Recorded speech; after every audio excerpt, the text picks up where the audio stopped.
All right, this is a big behind the scenes of the Wisdom Workshop project. I started pretty much in earnest during the pandemic.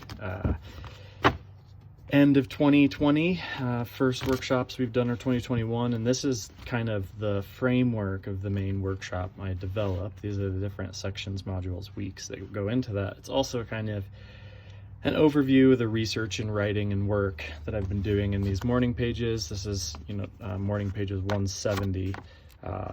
So it's kind of these pages.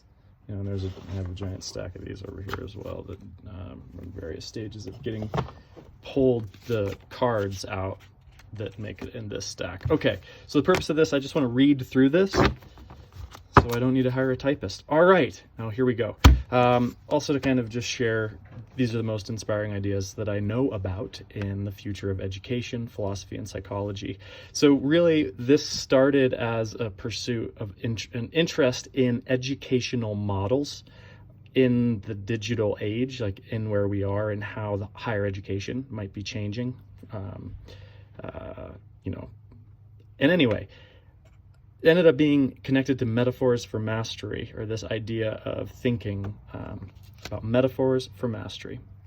The Wisdom Workshop is designed to be a practical guide to create greater happiness in your life, work, love, and art. We offer explorations and experiments in the crafting and building of a fully lived life, a life worth examining. This is a method to realize yourself and achieve more than you know is possible at this moment in time. This is a step-by-step course of developing self-knowledge and putting that knowledge into action. In other words, a guided investigation into the good life in 7 chapters. So the idea of this was initially the question of how writing well connects to living well, which we started calling this writing the good life. If you're interested in writing with more enjoyment or writing a life with more joy in it, then this workshop is for you. It is existential and pragmatic, about the freedom in composition and creativity and the freedom in living, and the exploration of what it means to unlearn, discern, and design and choose happiness. Really started with this question: what would an ideal future college look like? Well, you would learn yourself, know your worth, and master your crafts. And in order to learn yourself, you'd be listening, reading, and following various personalities and ideas that you find compelling. To know your worth, you get better at writing and documenting all kinds of document. You become a documentation specialist of your own experience, which helps you master your crafts, what those are. Admittedly, this Wisdom Workshop is about teaching, working, loving, and living, which is where I was when I designed it. So how do we teach ourselves? How do we design better work? How do we deepen our love to live better lives? This might sound familiar or look like an ikigai. This is a Japanese term for the overlap between what you love, what the world needs, what you can be paid for, and what you're good at, which we've mapped on love, work, play, and wealth. So the philosophy for us is at the center of this, and it's a nice way to think about what it means to learn yourself, know your worth, and master your crafts. What's interesting with writing the good life is that the stories we tell ourselves about ourselves become powerful predictors of our behavior.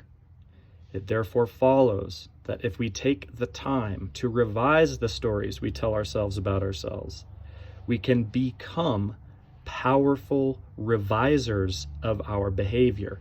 Interestingly, this is the backbone of cognitive behavioral therapy, dialectical behavior therapy, acceptance and commitment therapy, and in some ways psychoanalysis, although there's some interesting philosophical distinctions there.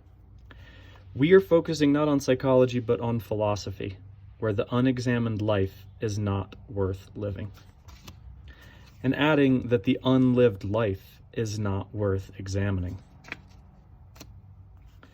We're expanding our definition of writing as a kind of existential agency and creativity, and in so doing, clarify what the good life means for us.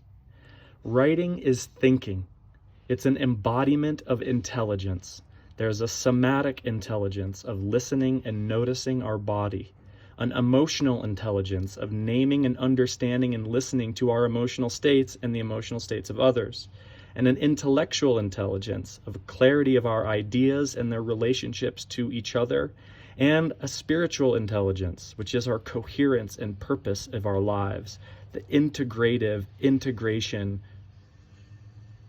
rest and reflection. We could also add social intelligence, in that writing helps us forge the social relationships that will help us thrive. But that's not all. Writing can be seen as a mode of presence. That is, the practice of writing is the art and practice of paying attention to the moment, a way of being here and now, of centering our attention on what is, coming back to the presence, the present, also in so doing, reckoning with the past and future selves.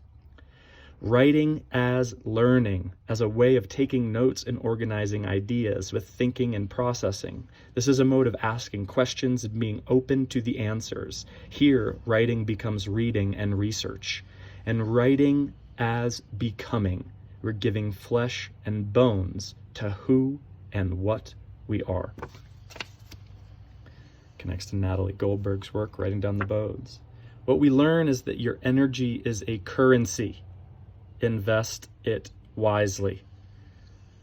We spend time and spend money. Difference is that money... Actually, what is the difference? Let's pass. In order to do this, we're going to reflect. Where do you want to go? We're going to embrace a self-directed, authentic beginning of a pragmatic and existential educational model. The process is more cyclical and looping. We start at one point and move forward, but as we proceed, we find that we loop back on ourselves. There's moments of triumph and tribulation, triumph and challenge and success. As we go, we're going to be paying attention to the state of our minds. Again, with the stories that we tell, will create strategies that we employ. Our state of mind affects the stories we tell, which affects the strategies we employ. We'll work on these in order. The way in is also the way out. Whoever has a why can endure almost any how. That's going to connect to the unit on philosophy and purpose. I seek to make things better for the people I care about. I want to engage with this work. That's going into community and collaboration building.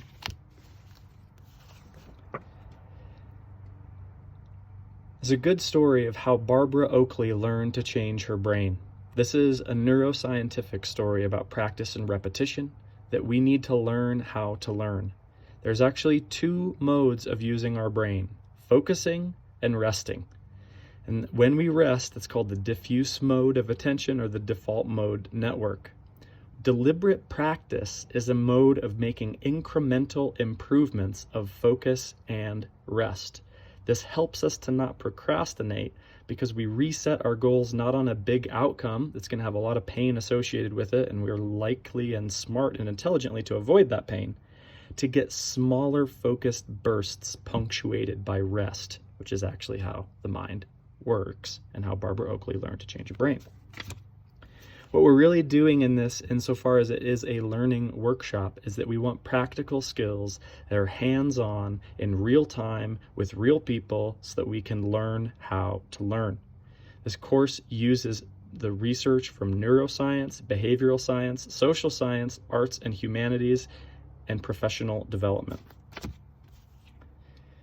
When we learn, we're also learning how to create new patterns in our brain, which is practicing repetitions of behavior, which connects to Aristotle's notion of human flourishing. There will be tips and tricks on this, like procrastination and the Pomodoro timer.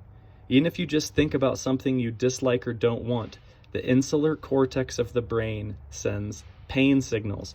So just thinking about what is going to be a drag to do sends pain signals. The trick is you bypass that thinking and use the Pomodoro technique. Number 1, turn off all distractions. Number 2, set a timer for 25 minutes. Focus for those minutes. Number 3, reward yourself. Just move, take a walk, go for a scroll, whatever, enjoy it. It's better to not scroll, actually, and stroll. Stroll, don't scroll.